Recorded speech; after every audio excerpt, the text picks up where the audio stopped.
Halo semuanya, Hai, kembali lagi nih dengan kami kelompok 3 di podcast Tanya Jawab pada mata kuliah Sistem Pengendalian Manajemen. Nah, dengan saya Nova Endasari Bancin yang akan menjadi moderator pada hari ini dan rekan saya. hai semuanya. Perkenalkan, nama aku Brigita Samela Mahembar. Baik, pada podcast kali ini kita akan membahas materi bab 15 yaitu Manajemen Control Project.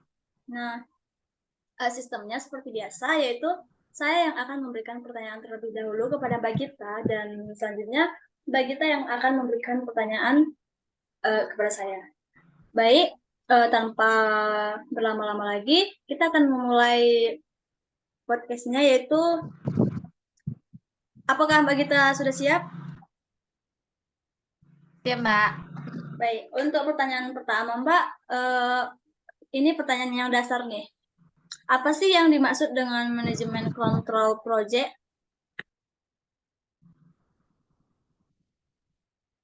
Oke, izin menjawab ya, Mbak. Sebelumnya kita kan membahas manajemen kontrol nih. Jadi ada baiknya saya ngejelasin dulu apa sih yang dimaksud dengan manajemen kontrol project. Nah, manajemen kontrol project ini mengacu pada serangkaian proses dan sistem yang akan digunakan untuk mengelola, mengawasi, dan mengendalikan proyek agar mencapai tujuan yang sudah ditetapkan oleh perusahaan.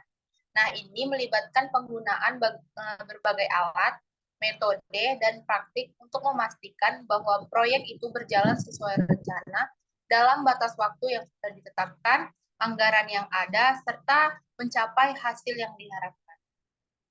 Mungkin itu, Mbak. Baik, terima kasih Mbak. Jawaban yang singkat tapi sangat mudah dipahami. Langsung saja untuk pertanyaan kedua. Jelaskan apa fungsi utama dari kontrol proyek pada manajemen proyek. Oke, apa sih fungsi utama dari kontrol proyek pada manajemen proyek? Nah, fungsi utama dari kontrol proyek dalam manajemen proyek ini adalah untuk memastikan bahwa proyek ini berjalan sesuai rencana yang telah ditetapkan dan mencapai tujuan yang telah diinginkan. Nah, berikut saya akan memberikan beberapa fungsi utama dari kontrol proyek ini. Yang pertama yaitu mengelola kemajuan proyek. Kontrol proyek memungkinkan pemantauan terhadap kemajuan proyek secara berkala. Ini akan melibatkan membandingkan kemajuan aktual dengan jadwal proyek yang telah direncanakan untuk memastikan proyek ini berjalan dengan sesuai rencana. Lalu fungsi yang kedua yaitu pengendalian biaya. Salah satu fungsi penting kontrol proyek adalah untuk mengendalikan anggaran proyek. Ini akan melibatkan pemantauan pengeluaran proyek untuk memastikan bahwa biaya tetap dalam batas yang telah ditetapkan. Lalu fungsi yang ketiga yaitu manajemen risiko. Nah, kontrol proyek membantu dalam mengidentifikasi, mengevaluasi, serta mengelola risiko yang mungkin mempengaruhi proyek. Dengan mengenali risiko dan meresponnya dengan tepat, kontrol proyek akan membantu mengurangi dampak yang bisa terjadi. Lalu fungsi yang keempat yaitu pengelolaan sumber daya. Fungsi kontrol proyek ini juga mencakup pengelolaan sumber daya seperti tenaga kerja, material, dan peralatan agar tersedia dan dapat digunakan dengan efisien sesuai kebutuhan proyek. Lalu fungsi yang kelima yaitu pemantauan kualitas, di mana kontrol proyek juga berperan dalam memastikan kualitas hasil akhir dari proyek tersebut. Nah, ini melibatkan penerapan standar kualitas dan pengawasan terhadap proses-proses untuk memastikan bahwa produk ataupun layanan yang dihasilkan nanti sesuai dengan standar yang sudah ditetapkan oleh perusahaan. Itu saja, Mbak, yang bisa saya jawab. Baik, terima kasih Mbak. Langsung saja untuk pertanyaan ketiga. Bagaimana tahapan dalam pengendalian proyek dalam manajemen? Oke, bagaimana tahapan dalam pengendalian proyek dalam manajemen? Nah, tahapan dalam pengendalian proyek dalam manajemen ini melibatkan serangkaian langkah untuk memastikan bahwa proyek berjalan sesuai dengan rencana. Nah, di sini saya akan memberikan tahapan-tahapan dalam pengendalian proyek. Yang pertama itu perencanaan pengendalian proyek, di mana tahap-tahapnya itu yang pertama menetapkan prosedur dan metode untuk pengendalian proyek, lalu yang kedua itu membuat rencana pengendalian yang mencakup metrik, indikator kinerja, dan standar yang akan digunakan untuk mengevaluasi kemajuan proyek. Baru tahap yang kedua yaitu pemantauan kemajuan proyek, di mana memantau kemajuan proyek secara teratur, termasuk penilaian terhadap pencapaian milestone atau titik penting dan tahapan-tahapan penting lainnya. Lalu tahapan yang ketiga yaitu pengendalian biaya, di mana melakukan pengawasan terhadap anggaran proyek dan pengeluaran yang akan terjadi. Lalu tahapan yang keempat yaitu manajemen risiko, di mana itu mengidentifikasi, mengevaluasi, serta mengelola risiko yang mungkin akan mempengaruhi proyek tersebut. Lalu tahapan yang kelima yaitu pengelolaan perubahan, di mana tahapannya itu untuk yang pertama menangani perubahan dalam lingkungan proyek atau kebutuhan tambahan yang muncul selama proyek berlangsung. Lalu yang kedua yaitu mengevaluasi dampak perubahan tersebut terhadap jadwal, biaya, dan sumber daya, serta membuat penyesuaian jika diperlukan. Itu saja Mbak dari saya. Baik, Mbak, untuk pertanyaan selanjutnya, apa yang terjadi ketika seorang project manager telah berhasil memiliki project manajemen plan? Oke, apa yang akan terjadi ketika seorang project manager telah berhasil memiliki project management plan? Ketika seseorang project manager telah berhasil memiliki sebuah rencana manajemen proyek yang baik, ada beberapa hal yang biasanya akan terjadi. Yang pertama itu, kesiapan untuk pelaksanaan. Rencana manajemen proyek akan memberikan landasan yang kuat untuk memulai dan melaksanakan proyek. Ini akan mencakup tujuan proyek yang jelas, jadwal kerja yang terinci, alokasi sumber daya, serta strategi untuk mengelola risiko dan perubahan. Lalu yang kedua yaitu panduan yang jelas.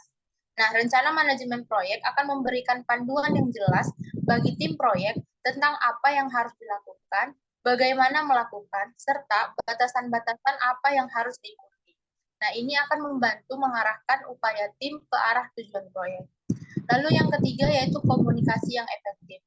Nah, sebuah rencana yang solid akan membantu dalam mengkomunikasikan visi proyek kepada semua pemangku kepentingan atau stakeholders, termasuk tim proyek, manajemen senior, klien, ataupun pihak terkait lainnya. Nah, hal ini akan memungkinkan semua orang terlibat serta memahami tujuan, jadwal, dan ekspektasi proyek yang jelas. Lalu yang keempat yaitu pengelolaan risiko yang lebih baik. Nah, dengan rencana yang terinci, manajer proyek dapat mengidentifikasi potensi risiko yang mungkin muncul dan merencanakan strategi untuk mengatasinya. Nah, ini akan membantu dalam meminimalkan dampak negatif yang mungkin timbul selama proyek berlangsung. Lalu yang kelima yaitu pemantauan dan pengendalian yang efisien. Nah, sebuah rencana yang kuat akan memungkinkan pengawasan yang lebih baik terhadap pengajuan proyek. Manajer proyek dapat membantu kinerja proyek secara teratur dan akan mengambil tindakan korektif jika diperlukan untuk memastikan proyek tetap berada di jalur yang benar. Itu saja, Mbak. Baik, jawaban Mbak Gita sangat mudah dipahami ya. Uh, untuk pertanyaan terakhir nih Mbak, dari saya. Pertanyaannya, apa yang membedakan antara kegiatan proyek dan kegiatan operasional? Oke, apa sih yang membedakan antara kegiatan proyek serta kegiatan operasional? Nah, mungkin kita lihat dari kegiatan proyeknya dulu. Ada 4 poin ini. Yang pertama, sifatnya sementara. Nah, proyek ini memiliki awal dan akhir yang jelas. Mereka dibuat untuk mencapai tujuan tertentu, dan setelah tujuan itu tercapai, maka proyek tersebut sudah dianggap selesai. Lalu, jika dilihat dari keunikannya, proyek-proyek umumnya bersifat unik. Nah, mereka ini memiliki karakteristik yang spesifik yang membedakan satu proyek dari proyek lainnya. Contohnya, membangun gedung baru, mengembangkan produk baru, serta mengadakan acara secara khusus. Lalu, dilihat dari tujuan dan batas waktu yang ditentukan. Dalam proyek itu memiliki tujuan yang jelas dan batas waktu tertentu untuk mencapainya. Nah, mereka itu biasanya memiliki batas anggaran, waktu, serta sumber daya. Lalu, fokus serta perubahannya. Nah, dalam proyek itu sering berkaitan dengan perubahan. Mereka akan mengubah sesuatu dari yang ada saat ini menuju sesuatu yang baru ataupun meningkatkan yang sudah ada sebelumnya. Lalu kita masuk ke kegiatan operasional. Jika dilihat dari berulangnya atau berkelanjutannya, kalau kegiatan operasional itu dia rutin dan berkelanjutan. Mereka itu merupakan bagian dari operasi sehari-hari dalam organisasi untuk menjalankan bisnis secara terus-menerus. Lalu, kegiatan operasional ini pada umumnya stabil dan berulang karena berkaitan dengan kegiatan yang dilakukan secara berulang sesuai dengan prosedur yang telah dilakukan atau ditetapkan. Contohnya itu seperti produk barang, layanan pelanggan harian, dan manajemen inventaris. Lalu kita lihat dari fokus pada efisiensi dan konsistensinya. Pada umumnya kegiatan operasional itu lebih berkaitan dengan memastikan proses berjalan dengan efisien dan konsisten. Nah, mereka itu berorientasi pada pengulangan tugas rutin untuk menjaga bisnis mereka agar berjalan dengan baik.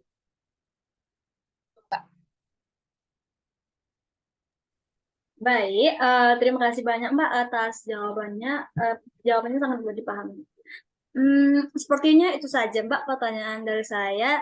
Jika Mbak memiliki pertanyaan, saya akan memberikan Mbak kesempatan untuk bertanya. Oke, makasih nih Mbak atas waktunya. Mungkin kali ini saya nih yang mau tanya-tanya kepada Mbak Nova seputar pengetahuan Mbak Nova tentang materi bab 15 ini, Mbak. Mungkin kita langsung ke pertanyaan yang pertama ya.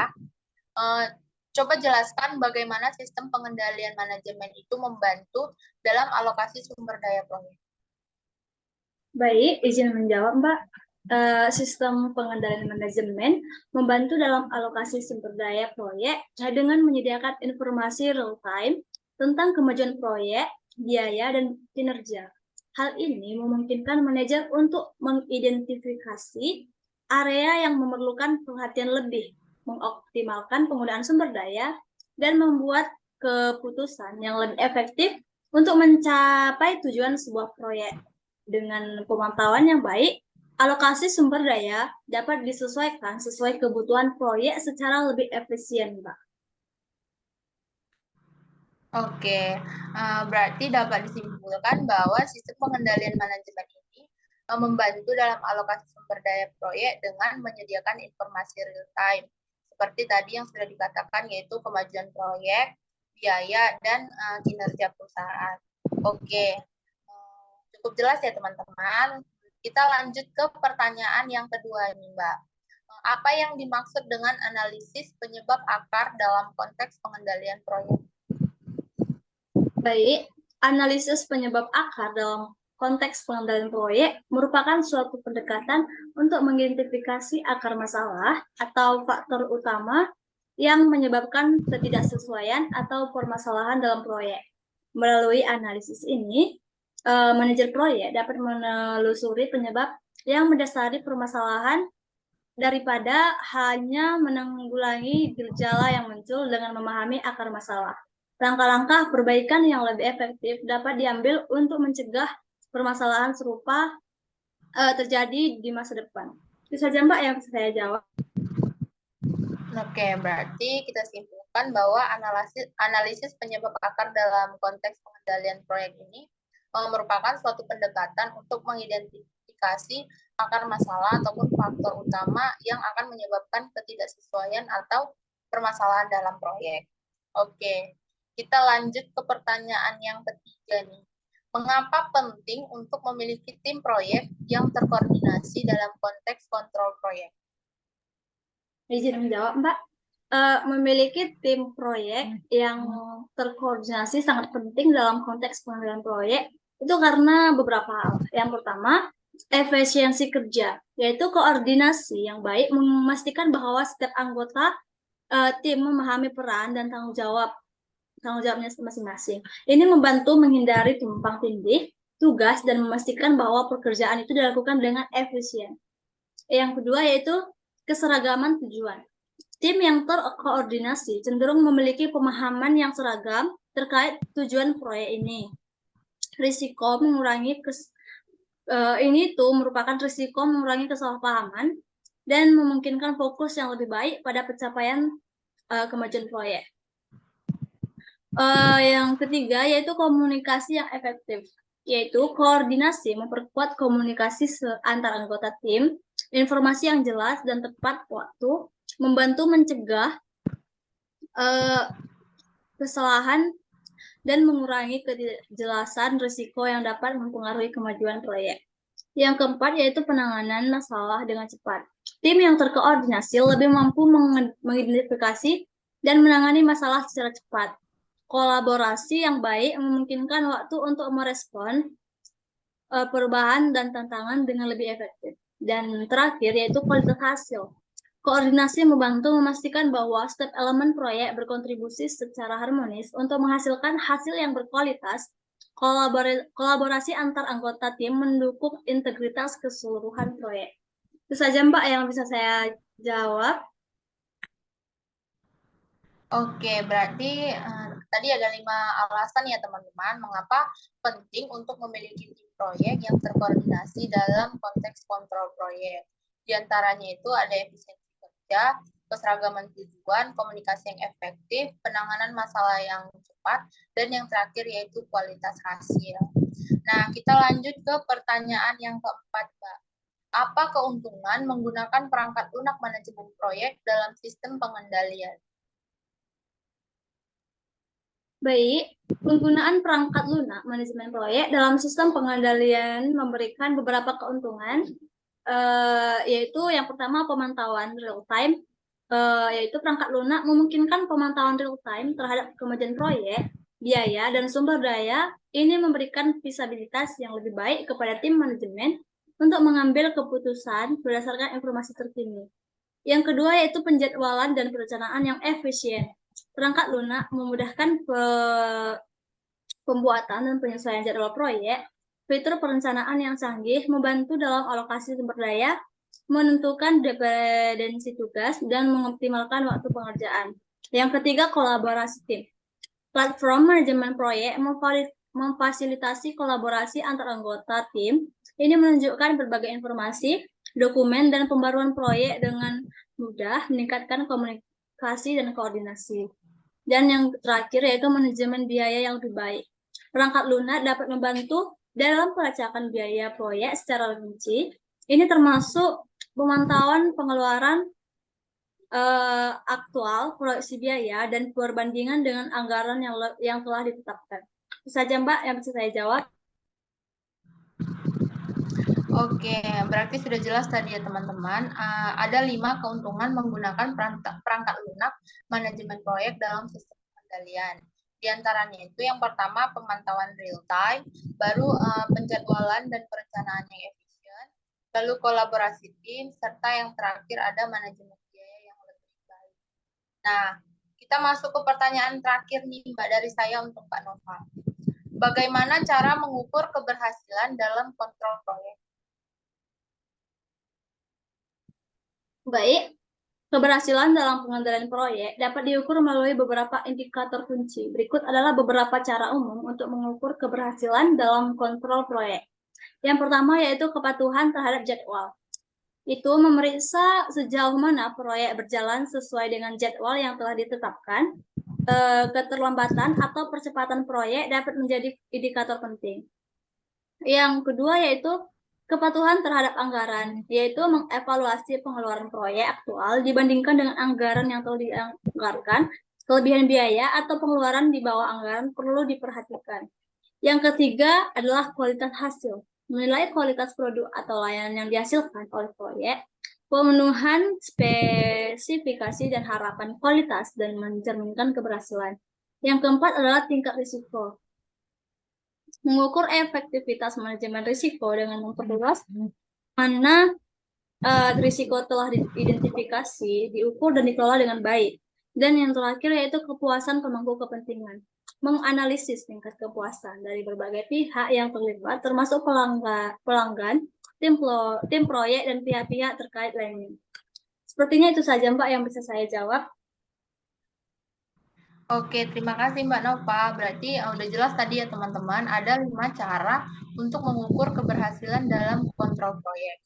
Di antaranya itu yang pertama ada kepatuhan terhadap jadwal, lalu yang kedua kepatuhan terhadap anggaran, yang ketiga ada kualitas hasil, lalu yang keempat ada tingkat resiko, dan yang terakhir ada kepuasan pemangku kepentingan. Nah, udah jelas ya tadi penjelasan dari Mbak Nova. Mungkin itu saja Mbak beberapa pertanyaan yang bisa saya berikan kepada Mbak. Untuk selanjutnya saya kembalikan ke Mbak Nova selaku moderator. Baik, sepertinya itu saja Mbak yang bisa kita bahas yang pada hari ini. Terima kasih banyak karena sudah mau berkolaborasi dengan saya di podcast kali ini. Sepertinya ini adalah podcast kita terakhir ya Pak. Ini adalah materi terakhir di sistem pengambilan manajemen. Pertemuan terakhir nih. Ya baik, berarti kita semua berpisah di sini ya teman-teman. Itu saja dari saya. Jika kami ada salah, mohon dimaafkan. Terima kasih.